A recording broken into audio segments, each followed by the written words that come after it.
Every woman has a moment where she realizes she was never loved at all. For Blanca Reid, it happens in a hallway, outside a closed door, with her entire world listening. She has been with Eugene Teague for 3 months. 3 months of being touched like she matters. 3 months of being claimed in rooms full of powerful people. 3 months of believing that finally, after a lifetime of feeling invisible, someone chose her so completely that it felt like ownership. But ownership is not love. She just does not know it yet. She walks toward his study with her heart moving faster than it should. He kissed her forehead 5 minutes ago and told her to wait. Wait for him. Wait like she has learned to wait. Like she has learned to do everything since he entered her life. The door is half open. She hears Dean Santillan first. His voice is calm, almost bored. The voice of a man who has heard this conversation before. Then Eugene speaks. Lower. Colder. Nothing like the man she thought she knew. She serves her purpose. She keeps the noise away. And does not need to see this. Blanca's breath catches. Her body still goes in a way that feels like dying without the mercy of unconsciousness. For one moment, she waits for him to correct himself. To say he misspoke. To say her name with warmth instead of this cold, clinical precision. Instead, he continues. Blanca believes what she needs to believe. And is different. And sees everything.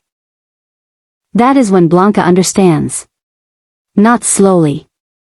Not gradually. All at once, like a wall collapsing. She was never loved. She was used. And the woman he actually loves is someone she has never been told exists. She steps back into the shadows of the hallway, and in that moment, everything she believed about herself, about love, about what it means to be chosen, shatters into something sharp and humiliating. The worst part is not the betrayal. The worst part is recognizing herself in his words. She knows exactly how easy she was to claim. She knows exactly why she believed it was love. She knows exactly what she was desperate enough to accept.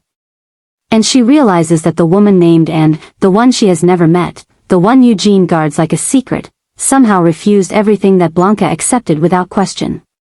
Blanca Reid is 23 years old, and she has spent her entire life waiting to be noticed. Not by everyone. By someone. By the right person. By the person who would make all the waiting worthwhile. She grew up in Birmingham, Alabama, in a house where her older sister was always the one who mattered. Her sister was prettier. Smarter. The kind of girl who did not have to try. Blanca was the one who watched from the edge of rooms. The one who got good grades and was told it was expected. The one who stayed quiet and was told she was boring. By the time Blanca turned 23, she had internalized a simple, dangerous truth. Her value was not intrinsic. It was something that had to be given to her by someone else. Someone powerful enough to make her visible. She meets Eugene Teague at a charity fundraiser in Birmingham on a night when she wore a simple dress because she had stopped trying to stand out. She had accepted that standing out was not her role in life. Eugene Teague is not a man who goes unnoticed. He walks into rooms and conversations stop. People move around him like he occupies more space than his body requires. He is early 40s, beautiful in a way that suggests danger, composed in a way that suggests he has never been uncertain about anything in his entire life. When he looks at Blanca, it is not a casual glance. His eyes move across her face like he is reading something. Like he is considering something. Like he has made a decision. He introduces himself. He says his name slowly, like it should mean something to her. He places his hand at the small of her back and keeps it there while he talks to other people. While he introduces her to them. While he makes it clear to everyone in the room that she is with him. Blanca has never experienced this kind of attention. It feels like a correction. Like finally, the universe is acknowledging that she exists. When Eugene asks for her number in front of other people, she feels elevated. When he tells her a few days later that she is his, she mistakes possession for priority. She mistakes control for certainty. What Blanca does not know is that this kind of attention has a cost. Not in money, though there is money too. The real cost is in self-erasure. Eugene teaches her how to exist in his world through a process that never feels like a prison because it feels like protection. He tells her where to sit in his car. He tells her which topics are not appropriate for her to bring up. He tells her that she does not need to work anymore, that he will handle everything. He buys her things she never asked for and frames it as proof that he thinks about her. Blanca feels relieved. She has never known what relief feels like because she has never known what it feels like to be relieved of the responsibility of being visible. Eugene makes her visible. He does the hard work of being noticed so that she can simply exist in the glow of his attention. She tells herself that this is what love is supposed to feel like. Safe. Certain. Chosen. She ignores the way Eugene goes silent when she asks about his past. She ignores how his tone changes, slightly, when certain names come up. She ignores the way he dismisses her curiosity as the kind of thing girls do when they are young and do not understand how the world actually works. She ignores, most of all, the absences. Eugene disappears sometimes. Not for work, though he tells her it is for work. Not for reasons he explains, though he tells her not to ask. She notices other women watching her with something that is not quite jealousy. It is more like pity. Like they know something she does not. One woman, Marlene Gendron, watches Blanca the way people watch someone they have already decided the ending for. One woman, Valerie Nelson, looks at her with what Blanca later understands is recognition. The recognition of someone who also once believed the lie. But mostly, Blanca ignores these small tremors of unease because ignoring them is easier than acknowledging what they might mean. And she has been trained her whole life to ignore the things that make her uncomfortable if it means someone will keep choosing her. Then one afternoon, everything changes. Eugene tells her to wait for him in his study. He kisses her forehead. He leaves the door half open, which he never does, and Blanca hears voices inside. She hears Dean Santillon say something about exposure.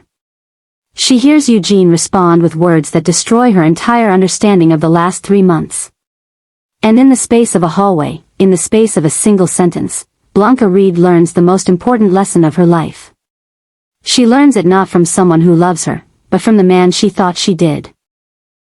She learns that being chosen by someone powerful is not the same as being valued by someone who loves you. She learns that visibility and worth are not the same thing. She learns that the safety she felt was not protection. It was captivity. And she learns that there is a woman named in Cruz, a woman who never appeared at parties, a woman whose name Eugene guards like a secret, a woman who apparently refused everything that Blanca accepted without a single question. A woman, Blanca will later understand, who simply chose herself. The question that will haunt Blanca for the rest of this story is not how Eugene could lie to her. The question is why it took her 3 months to realize she was listening to lies, while en Cruz apparently heard the dishonesty from the beginning. The answer, when Blanca finally understands it, will change everything. What Blanca is about to discover will change everything you believe about love, worth, and what it means to finally see yourself. This is not just a story about betrayal. This is a story about every woman who has ever wondered if she was enough. If you've ever felt invisible, if you've ever mistaken being kept for being loved, then you need to subscribe and join thousands of women who are learning to choose themselves. Blanca Reid has worn the same black dress to 3 different events in the past 2 months, and no one has noticed. She knows this because she has learned to read rooms carefully enough to understand that most people do not actually see her. They see the space she occupies. They see the dress. They see that she showed up. But they do not see her.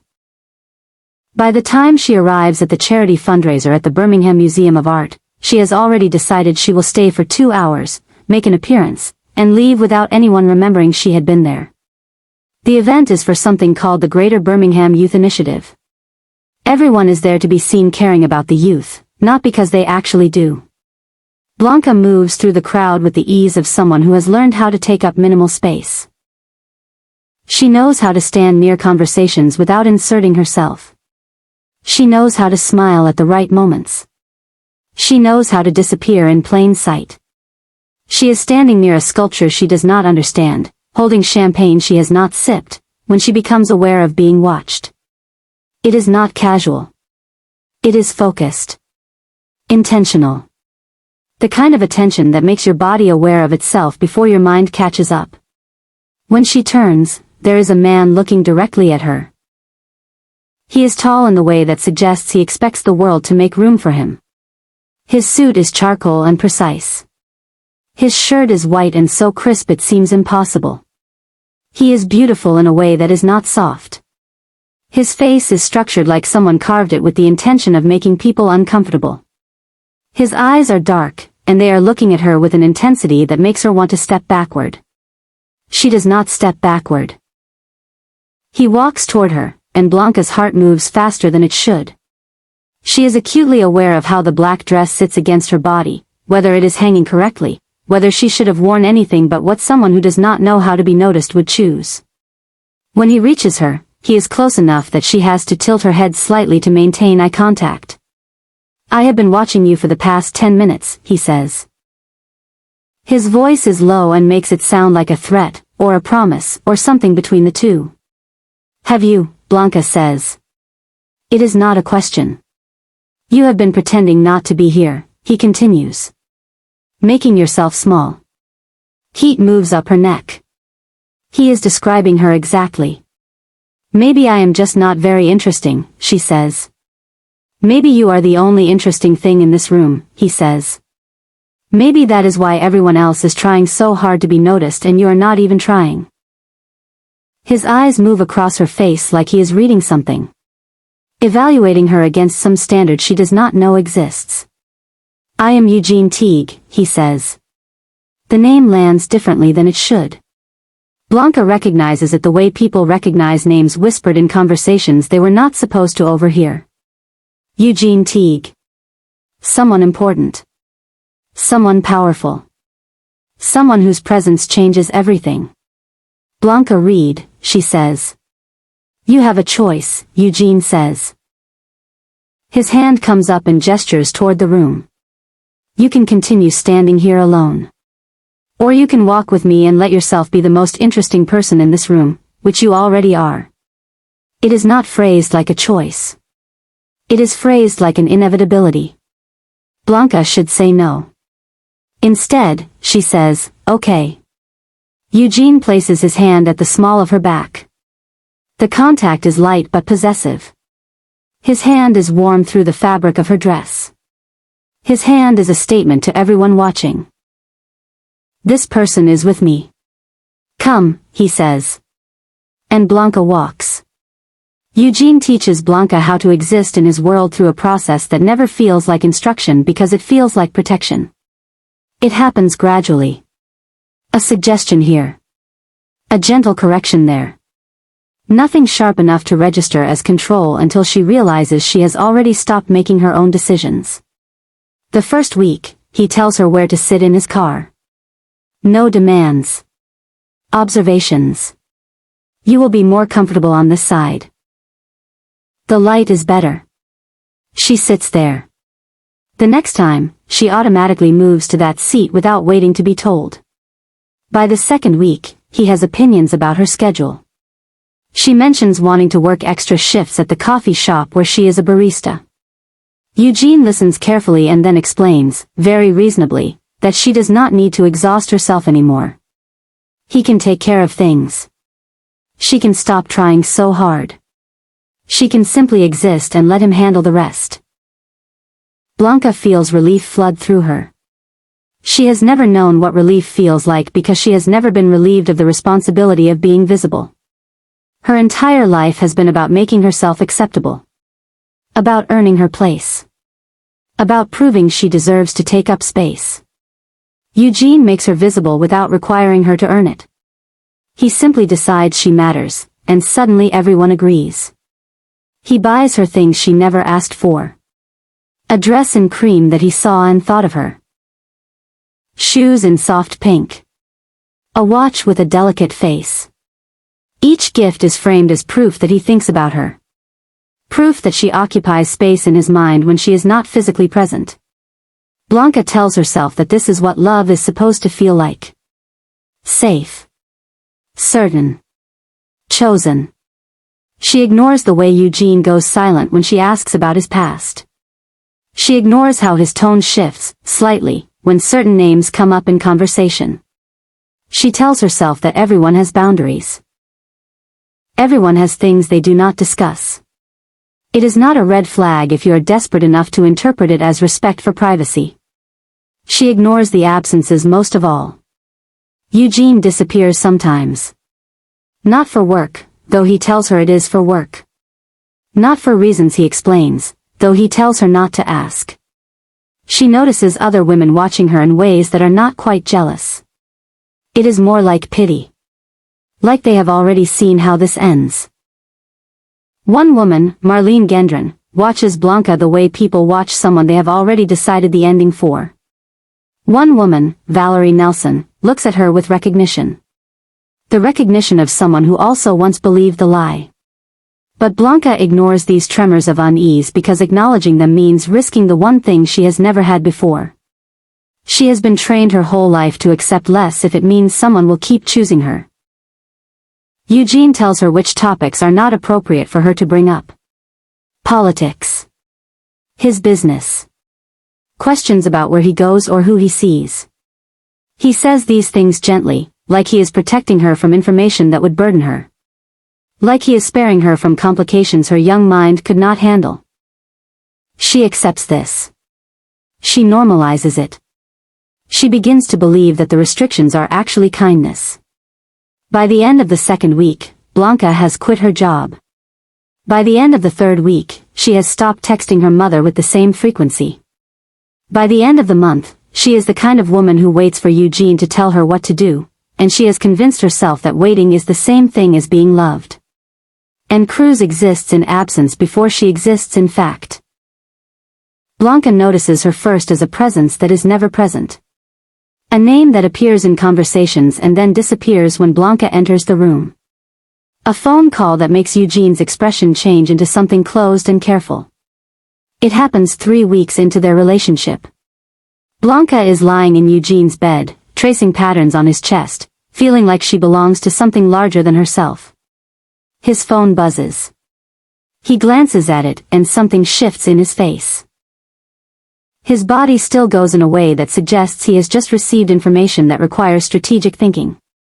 I need to take this, he says. He leaves the room. Blanca hears his voice from the hallway, low and controlled. She hears him say one name clearly. Anne.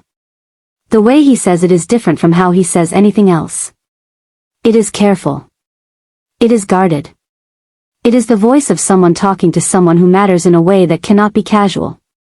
The conversation lasts 8 minutes. Blanca counts them. When Eugene returns, he does not explain. Blanca asks who called. He says it was work. She asks if everything is okay. He says everything is fine. He does not ask her what she was thinking about, or offer the kind of casual intimacy that had existed seconds before the phone rang. He simply gets back into bed and turns away from her, and Blanca learns that some questions are not meant to be asked twice. The next incident happens at a dinner party.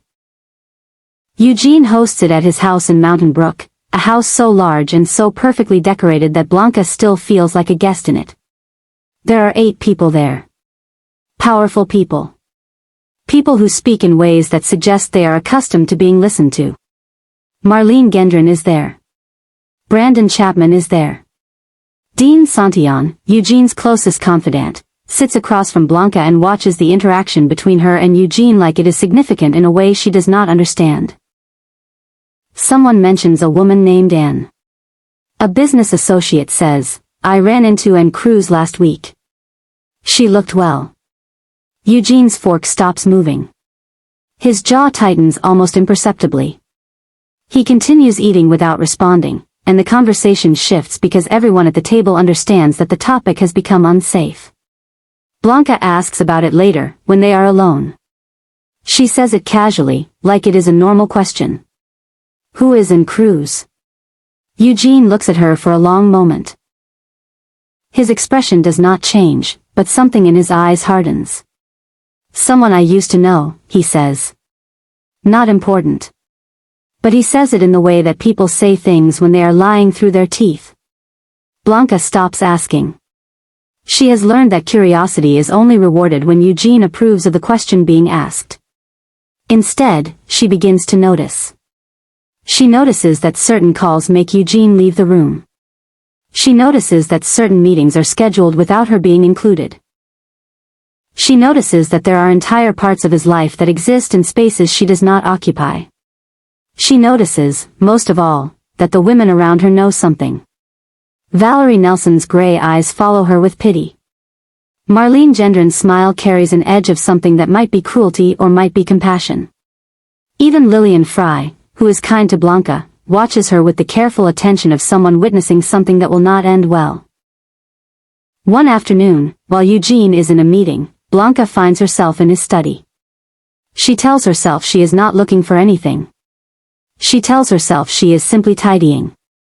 But her hands move toward his desk, and her eyes scan the papers there, and she is looking for evidence of Cruz before she even realizes what she is doing. There is nothing. No photos. No letters. No indication that Cruz has ever existed in any material way. But her absence is louder than any presence could be. Her absence fills the room like a ghost that Eugene has not managed to exorcise. Blanca leaves the study with a feeling she cannot name. It is not quite jealousy. It is something closer to dread.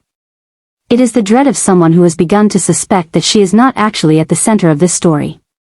It is the dread of realizing that she might be a secondary character in someone else's narrative, and she has been too eager to play the role to notice. The hallway outside Eugene's study smells faintly of whiskey and leather. Blanca walks toward it on a Tuesday afternoon with her heart moving at a normal pace, expecting nothing more than the affection Eugene has trained her to anticipate. He kissed her forehead 15 minutes ago and told her to wait for him. Wait like she has learned to wait. Like she has learned to do everything since he entered her life. The door is half open. This is unusual. Eugene never leaves doors half open. Eugene controls every detail of his environment, including which boundaries are visible and which are sealed. She hears Dean Santillon's voice first. Calm. Controlled. The voice of a man who has had this conversation before and knows exactly where it will end. She is becoming attached, Dean says. You should consider how that ends. Blanca stops walking. She is still in the hallway, far enough that she cannot be seen through the gap in the door, close enough that every word lands like a physical object. Then Eugene speaks. Lower. Colder. Nothing like the man who kissed her forehead.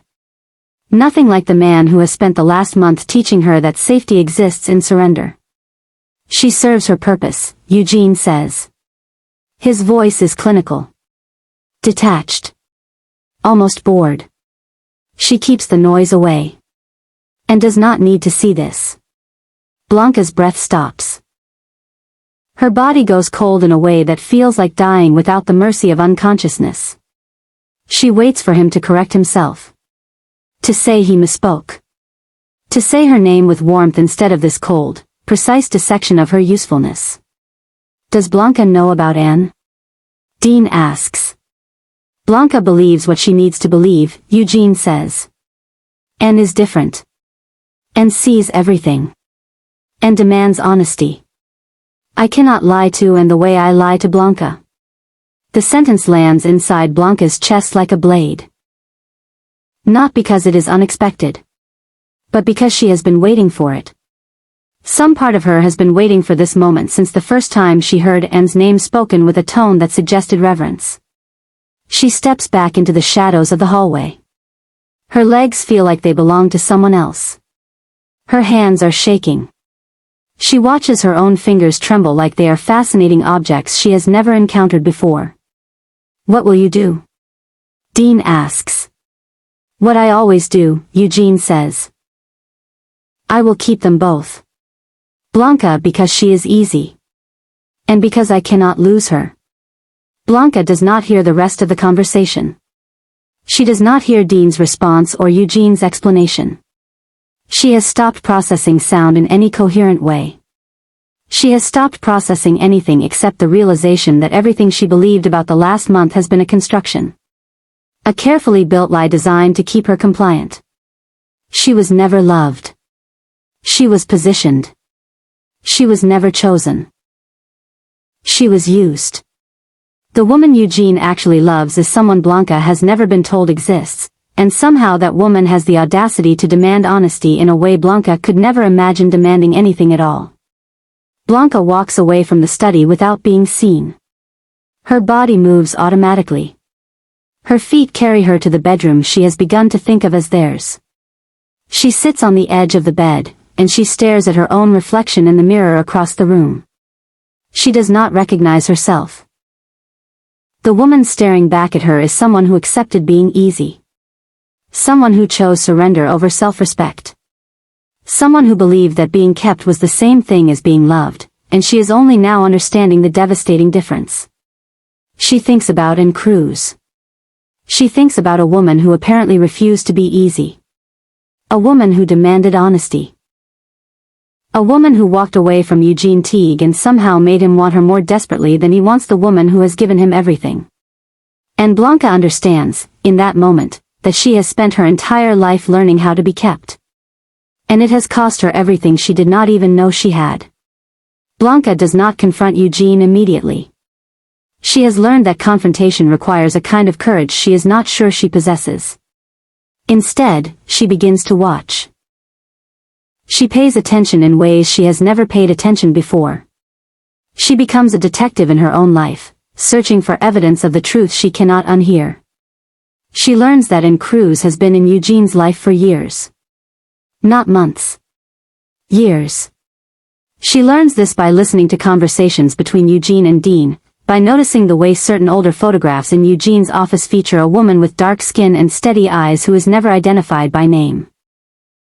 She learns this by the way Eugene's entire body language changes when Anne's name is mentioned, like he has just received information that requires him to recalibrate everything. She discovers that Anne left once. Blanca overhears a phone conversation where Eugene says, "I know what I did. I know why you left." His voice carries something that sounds like regret, which Blanca has never heard from him before. Regret suggests vulnerability. Eugene does not do vulnerability. She learns that Eugene never replaced Anne. He only covered the wound. He built a life around absence. He created routines and structures designed to fill the space that Anne left behind, and when those structures failed, he created Blanca. This is the realization that breaks something in Blanca that she did not know was still intact. Eugene did not choose her because she was special. He chose her because she was available. He chose her because she was willing to be claimed in ways that Anne refused to be claimed. She begins to understand, through careful observation, that Anne refused protection because it came with control. And demanded honesty and walked away when she did not receive it. That Anne apparently had the kind of self-respect that made her worth wanting, which only deepens Blanca's understanding of her own worthlessness. Blanca watches the way Eugene speaks about his business to Anne when they have their rare conversations. He consults her. He listens to her opinions. He treats her like her thoughts matter in ways that extend beyond whether she is comfortable or happy. With Blanca, he offers no such consideration. With Blanca, he explains things like she is a child who needs to be managed rather than understood. She notices that when Anne's name comes up in conversations, Eugene becomes a different version of himself. Be more careful. More honest. More like the man Blanca thought she was falling in love with, except that version of him has apparently always existed. He just reserved it for someone else. The most painful realization comes during a moment when Blanca is alone in Eugene's office, searching through his desk for nothing in particular, searching for everything at once. She finds a handwritten note in a woman's handwriting. The note is old, the ink faded. It says only, "I love you too much to stay. Forgive me." There is no signature, but Blanca knows. She knows with absolute certainty that this is Anne's handwriting. This is Anne's goodbye. This is the moment Anne chose herself over Eugene Teague, and somehow that choice made her irreplaceable.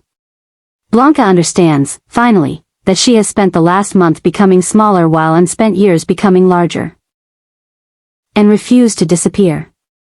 And refused to accept being kept. And demanded to be seen as an equal, and when Eugene could not give her that, she left. And Eugene has spent however many years it has been since then, trying to replace her with someone who would not ask for equality. Someone who would accept being used. Someone like Blanca. The question that haunts Blanca now is not how Eugene could lie to her. The question is why it took her 1 month to realize she was listening to lies, while Anne apparently heard the dishonesty from the beginning and had the strength to walk away from it. Blanca sits on the edge of Eugene's bed, holding the faded note, and she understands that she has been measuring herself against a woman she has never met.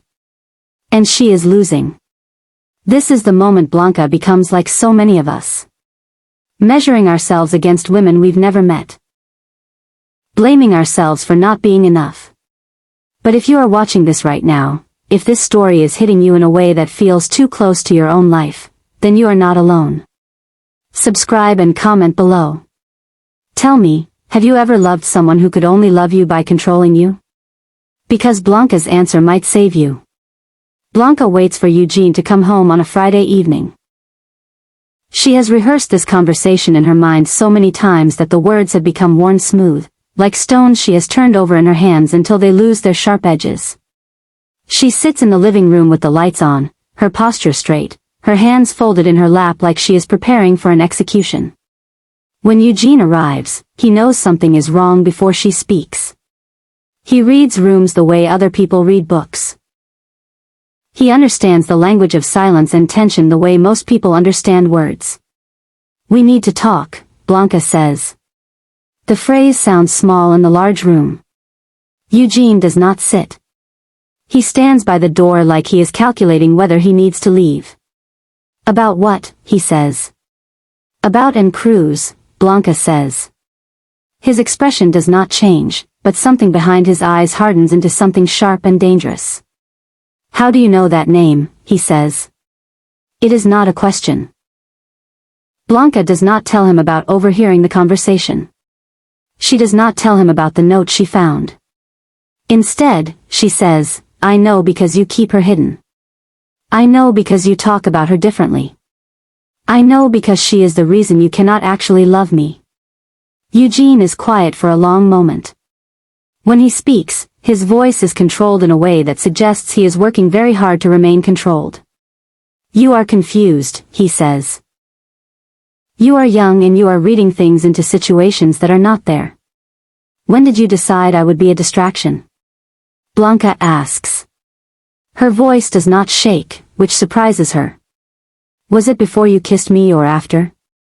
I care for you, Eugene says. The phrase sounds rehearsed. It sounds like something he has said before to other women in other rooms. You do not care for me, Blanca says. You care for what I do for you. You care that I do not ask questions. You care that I accept being kept like I should be grateful for it. Eugene moves then. He walks to the chair across from her and sits down with the precision of someone who has decided to have a conversation he would prefer to avoid. Anne and I have history, he says. Complicated history. That does not change what I feel for you. What do you feel for me, Blanca says. Eugene looks at her directly. His gaze does not waver. He does not lie. He simply tells the truth without softening it. I feel responsible. I feel affection. I do not feel the kind of love that makes you unable to function without someone else. That is what I feel for Anne. The sentence is like a door closing. Blanca has walked through that door so many times, and now Eugene has shut it, and she understands that she will never walk through it again. Not with him. Not with anyone who confuses control with love. I cannot say she loves me the way you need to be loved, Eugene continues. I can only say that Anne sees me. Truly sees me. And I cannot lie to her the way I can lie to you. Blanca stands. Her legs feel stronger than they have in weeks. Then why am I still here, she says. Because I asked you to be, Eugene says. Because I wanted you to be. Because you make my life easier. Honesty should hurt more than it does. But Blanca has already been broken by this man. There is very little left to break now. She has already lost the illusion. Everything else is just details. I am leaving, Blanca says. Eugene does not move. He does not ask her to stay. He does not promise to change or suggest that things could be different. He simply nods, like he has been expecting this moment since the beginning, like he has already calculated its cost and decided it was acceptable. Blanca walks to the bedroom and begins to pack. Eugene does not follow her. He does not try to stop her. He simply lets her go the way he has apparently let other women go before, and Blanca understands that her leaving means nothing to him except the inconvenience of finding a replacement. Blanca finds and Cruz's address through a private investigator she hires with money Eugene gave her. The irony is not lost on her.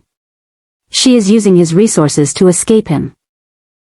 She is using his money to find the woman who apparently knew how to refuse him. And lives in a modest house in Homewood, nothing like the sprawling mansion Eugene occupies in Mountain Brook. The house is small and carefully maintained. The garden is deliberate rather than decorative. Everything about it communicates intention. Blanca sits in her car for 20 minutes before she finds the courage to approach the door. She tells herself she is not here to compete. She is here to understand. She is here to meet the woman who somehow loved Eugene Teague without losing herself in the process. And opens the door before Blanca can knock. She has been expecting someone, though not necessarily Blanca. Her dark eyes assess the younger woman with the kind of clarity that makes Blanca feel transparent. Blanca Reid, and says. It is not a question. How do you know my name? Blanca says. Because Eugene told me, and says. Come inside. The interior of the house matches the exterior. Clean lines. Minimal decoration. Everything chosen rather than accumulated. And gestures to a chair and sits across from Blanca without offering tea or water or any of the social rituals that might soften what is about to happen. You want to know if I am the reason he does not love you, and says. The answer is no. I am not the reason. I am simply not the kind of woman who accepts being the reason for anything. Blanca does not know how to respond to this. She had prepared arguments. She had prepared explanations. She had not prepared for and to be kind. Eugene loves me, and continues, but not in the way he told you he loves you. He loves me because I refuse to let him reduce me. He loves me because I left. He loves me because I would leave again if he gave me a reason to. Why are you telling me this? Blanca asks. Because you need to understand something, and says. Her voice is steady in a way that suggests she has had this conversation before, or at least prepared for it. Men like Eugene confuse power with love. They confuse control with devotion. They believe that if they can keep someone close enough, they can own their feelings. They believe that possession is the same thing as connection.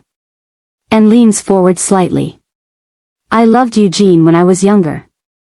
I thought his intensity was depth. I thought his need to control me was proof that he cared. It took me years to understand that he does not know how to love without dominating. And I made a choice. I chose myself. Blanca feels tears moving down her face, though she does not remember deciding to cry. Did it hurt? She asks. Devastatingly, and says. But it hurt less than staying would have hurt. Staying would have meant slowly disappearing.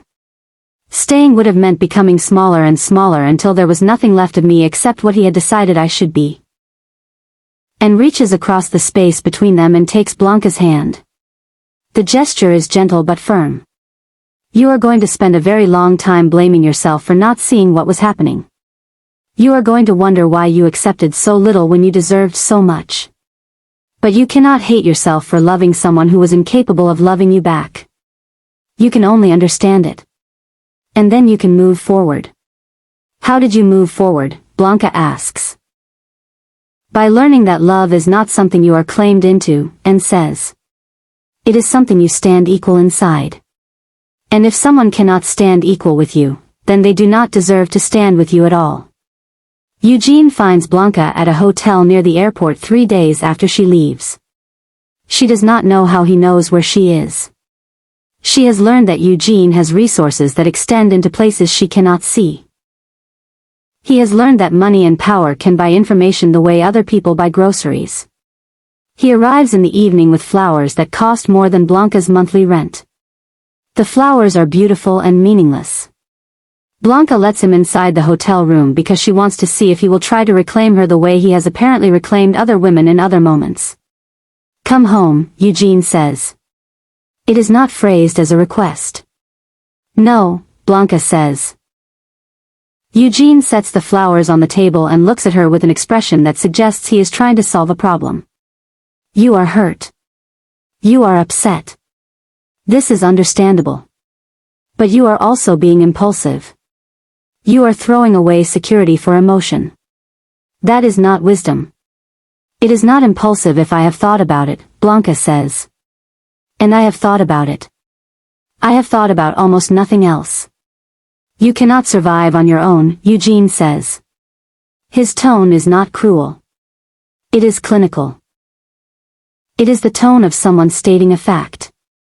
You have no income. You have no plan. You have nothing except what I have given you. Then I will figure it out, Blanca says. I will work. I will struggle. I will do things that are difficult.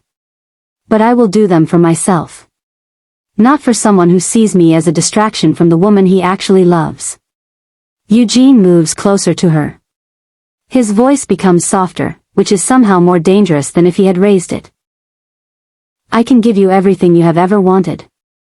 I can make your life easier. I can make you visible in ways you cannot imagine. I do not want to be visible because you decide I should be visible, Blanca says. I want to be visible because I exist. I want to matter because I matter to myself. Not because someone powerful has decided to claim me. Eugene is quiet for a long moment. When he speaks, his voice carries something that might be respect, or might be disappointment. You have become difficult, he says. No, Blanca says. I have become clear. Eugene looks at her like she is a stranger. Like she has suddenly become someone he does not recognize. Like the woman he kept so carefully has somehow transformed into someone outside his control, and he does not know how to reclaim her. If you leave, he says, there is no coming back. I do not take people back once they have made their choice to leave. Blanca understands that this is meant to be a threat. She understands that Eugene believes the possibility of losing him should be enough to make her change her mind. She understands that he has never encountered a woman who would choose herself over his protection. I know, Blanca says. That is why I am leaving. Eugene walks to the door. He does not look back. He does not say goodbye. He simply leaves the way powerful men leave when they have decided someone is no longer useful to them. He leaves like her absence will be easily filled. He leaves like she was never important at all. And Blanca realizes that she does not care. She does not care that he is leaving. She does not care that she will never see him again. She cares only that she is finally, after so long, choosing herself. If you have ever walked away from someone who made you small, if you have ever had to rebuild yourself from nothing, then you know that this is where the real story begins. Blanca's journey does not end with leaving. It ends with her understanding that she was always enough. If this message resonates with you, subscribe and let me know in the comments. Tell me your story. Tell me how you learned to choose yourself. Because every woman watching this deserves to know she is not alone. Blanca leaves Birmingham on a Tuesday morning. She does not tell anyone except Anne, who offers her money that Blanca refuses and a phone number she accepts. She drives north toward Atlanta with everything she owns packed into 2 suitcases and a growing understanding that she has no idea who she is without someone telling her who to be. The first month is harder than she anticipated. She rents a small apartment in a neighborhood where no one knows her name. She finds work at a coffee shop, the same kind of work she did before Eugene, and she discovers that there is dignity in labor when you are doing it for yourself rather than escaping it for someone else. She makes minimum wage and tips, and it is the most honest money she has ever earned. She does not contact her mother for 6 weeks. When she finally calls, her mother asks where she has been. Blanca does not explain about Eugene. She simply says she needed time to figure out who she was, and she is still figuring it out. Her mother is quiet on the other end of the line, and then she says something that Blanca was not expecting. She says she is proud of her. Blanca cries after that conversation. She cries because her mother has never said those words before. She cries because she realizes she spent so long trying to be chosen by a man that she forgot to be chosen by herself. The second month, she begins to understand what and meant about standing equal. She takes a community college class in business management. She reads books that have nothing to do with romance.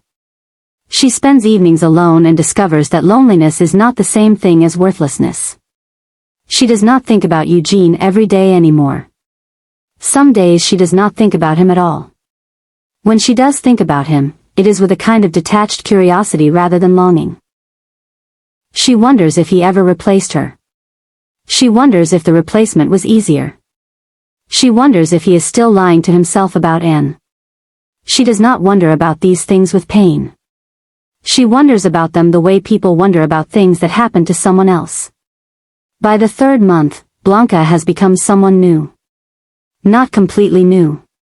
She is still soft in some ways. She still wants to be loved.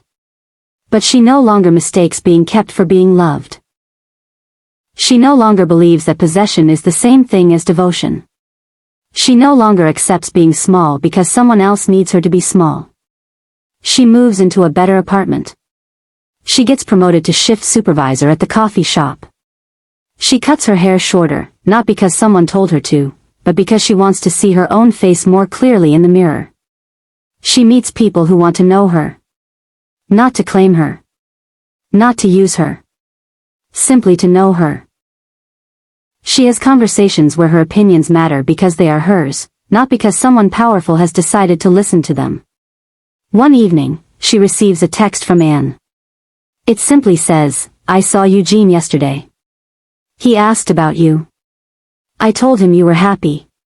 He did not believe me. I told him the truth does not require his belief." Blanca reads the message and understands something fundamental.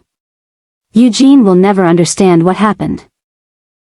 He will never comprehend how a woman he kept so carefully managed to slip away and become someone he cannot control. He will spend the rest of his life believing that Blanca was weak, or ungrateful, or emotionally unstable. He will never understand that Blanca was finally, for the first time in her life, being strong. She will not spend energy convincing him otherwise. She will not waste time defending choices that belong only to her. She will simply continue becoming the kind of woman who does not need anyone's permission to matter. And that, Blanca understands, is the real choice. Not choosing between men. Not choosing between safety and risk. But choosing herself, every single day, in every single moment, until she becomes so accustomed to her own worth that no one can ever make her forget it again.